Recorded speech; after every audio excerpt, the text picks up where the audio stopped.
여러분, 혹시 평생 가족만 위해 살아오신 분 계신가요?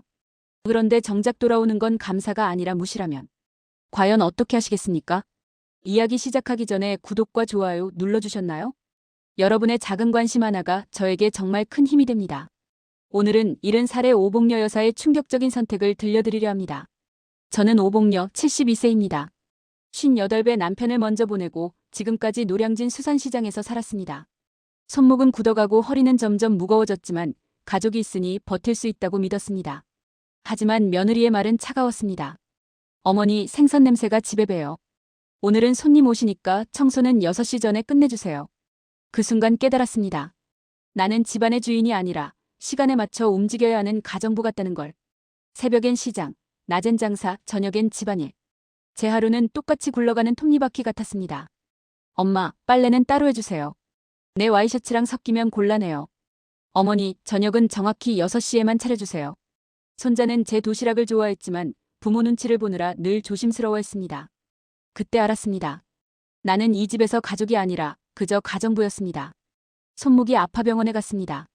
의사는 말했습니다. 허리 디스크가 진행 중이에요. 당분간 절대 무리하시면 안 됩니다. 아들의 반응은 어땠을까요? 엄마, 그럼 오늘은 제가 저녁 싸올게요. 대신 설거지는 내일 해주세요. 내 건강보다 중요한 건 집안일. 나는 그날 병원 긴 복도를 혼자 걸으며 생각했습니다. 나는 여기서 필요 없는 존재구나. 그날 밤 물을 마시려다 문틈으로 흘러나온 대화를 듣게 되었습니다. 솔직히 어머님 없으면 훨씬 자유로울 텐데. 냄새도 그렇고 생활도 불편하고. 요양원도 한번 알아봐야지. 그 순간 제 귀가 얼어붙었습니다. 내가 이 집에서 사람이 아니라 짐이라는 걸 알게 되었으니까요.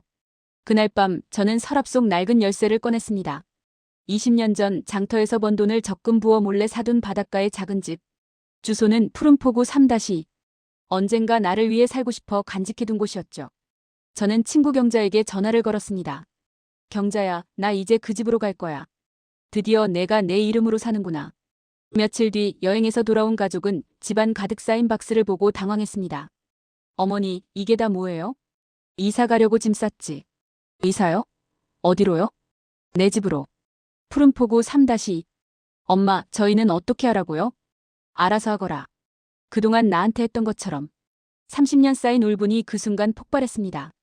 아들이 말했습니다. 엄마, 저희도 감사하게 생각했어요. 정말이니? 감사했다면 왜 날 가정부 취급했니? 허리 수술할 때 왜 혼자 두었니? 며느리는 결국 소리쳤습니다.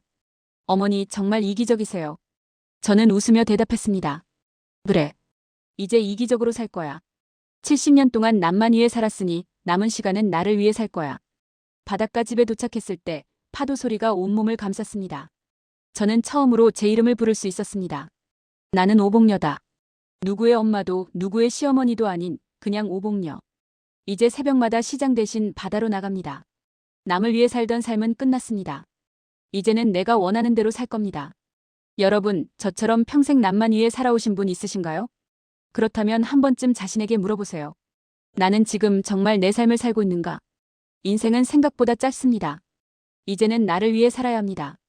오늘도 끝까지 제 이야기를 들어주셔서 고맙습니다.